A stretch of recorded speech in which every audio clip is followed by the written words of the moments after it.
So, with the year coming to an end, I wanted to make something, or at least throw my opinions out on this year in power metal.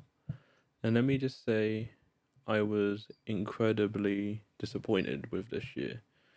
There was a lot of the major players in the power metal scene this year that released stuff and either came out half baked or just bad.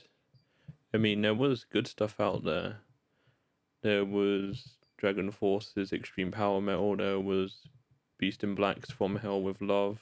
To a lesser extent, I'm gonna throw in Twilight Force's Dawn of the Dragon Star.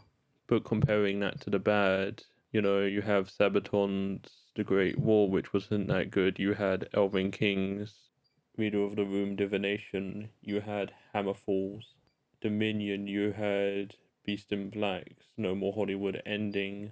To an extent, I'm gonna throw out Wind Rose's Winter Saga. These were all albums that just came out half baked or had some issues with them that really suffered the album and kind of came out in a bad way. Maybe it's down to me seeing it as the end of the decade and wanting all the big bands to end on a high note, which honestly ended up not happening. Or maybe it's just a decline in quality as the power metal scene could be oversaturated in a lot of people's eyes, where a lot of the stuff would be considered generic now, which I do feel. And I want to go over a few of these. I'm going to start with No More Hollywood Endings. This album, alongside Winter Saga, I feel had an identity crisis where they didn't know what they wanted to do. With Beast in Black, they ended up losing what kind of made their band them. They lost their direction, so they're trying to find direction. And with Bring of Pain, they were going in the right direction. With Windrose and Winter Saga, they ended up getting signed, and I made a review of that album way back, and I still stick by with what I said. I feel that they decided to sign in with Napalm Records, which meant they were kind of competing with, stuff like Glory Hammer and all those gimmick bands. So they were trying to sound more like that to get more people on board, even though the second half of that album was more Windrose and what I wanted to listen to. So even though I liked a song like Drunken Dwarves, I ended up only really enjoying We Were Warriors and some of the later songs in the album because that was what I wanted to hear from Windrose. And I'm sorry, but the more synth heavy Windrose compared to the folky side, I don't want to hear the synthy side of Windrose. I want to hear the more folky side. I think that's what people want to hear from them. And at least with Beast in Black, No More Hollywood Endings, and them trying to push Nightowl as a more rock metal version of Lady Gaga, which I'd like to see more of. Moving on, Elven King's Reader of the Runes, I felt was kind of overshadowed by Three Ways to Magic being a just fantastic album. It was an album like Reader of the Rooms, which took a darker direction, except for I feel that Three Ways to Magic, it had more variability. The songs were more varied. There was a lot more songs that I ended up enjoying.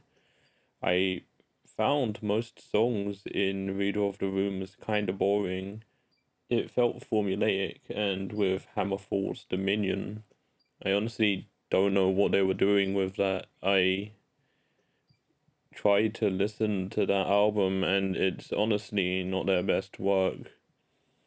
If I was to say, speak to the guys at Hammerfall, I would say, please go back and look at some of your early stuff. Please go back and look at No Sacrifice, No Victory. Go back and look at the songs that made you big or made you unique.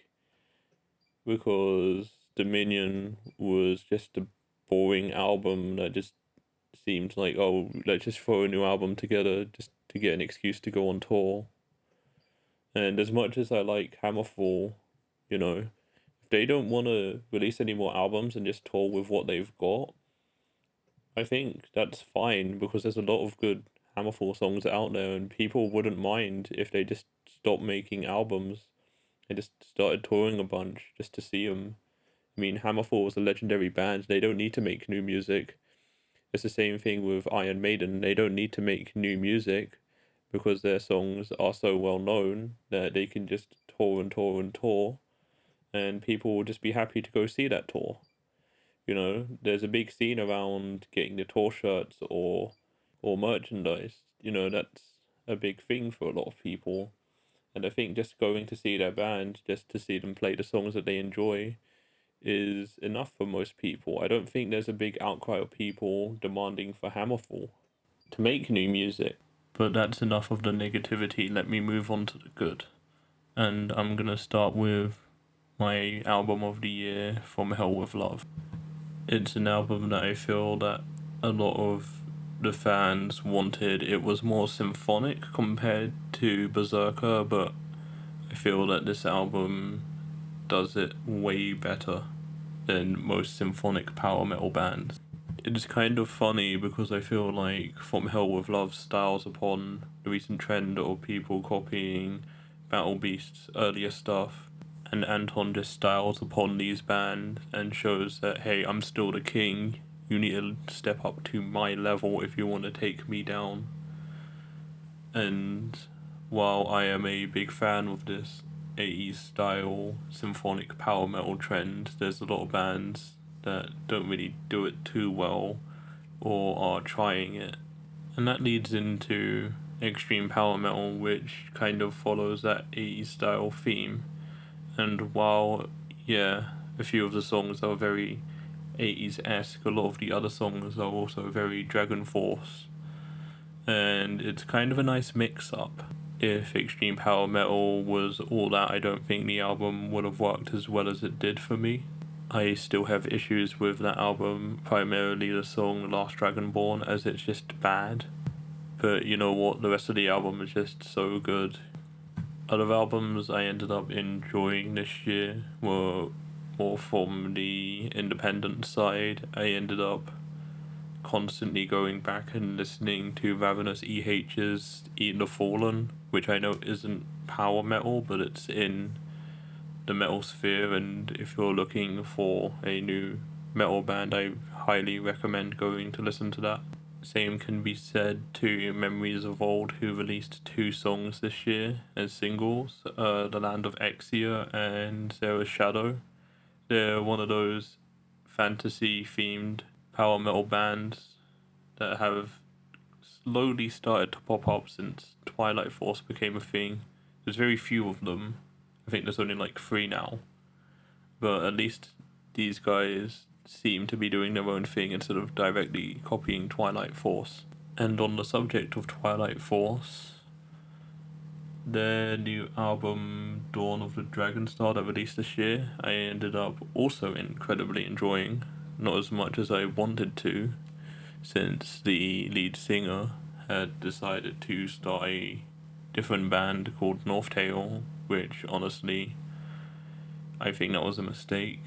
I miss his style of vocals for that, but the new guy that they've got in at least invokes the spirit of Twilight Force instead of going for that soft-spoken Elven Ranger that the guy that left to go do Northtail did. He goes for a really weird style that I can't put my finger on what he's trying to do. I barely keep up with the metal world in general, so I don't know what his influences is, but it fits with what the band's going for, and honestly, I'm happy with how that album turned out to be.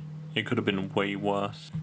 I'm also gonna throw in this section Glory Hammer's Tales from Beyond the Terror Vortex. As much as I'm not the biggest fan of the direction, I much preferred the light-hearted direction that Apocalypse 1992 went for compared to this one's extreme dark approach.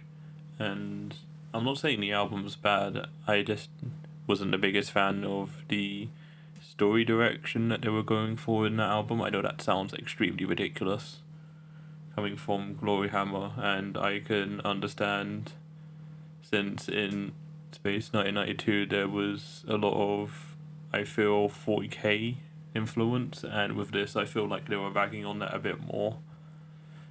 But in any case, it was still a good album, and I'm still trying to push myself to do a full listen of that.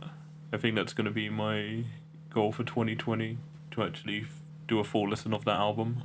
And with that out of the way, I'm struggling of ways to segue over to the end. And while thinking of that, I just remember that Freedom Core released an album this year. Yeah, I know they did, and it was kind of forgettable. But in any case, I want to end this up by saying I am looking forward to stuff that's coming out next year. I know that Brothers of Metal are releasing a new album. I know that Helium Prime are also doing stuff for next year, so at least I've got that to look forward to. And let's just hope that power metal and the bands in this area start off 2020 with a good one. Let's make 2020 a good year for power metal.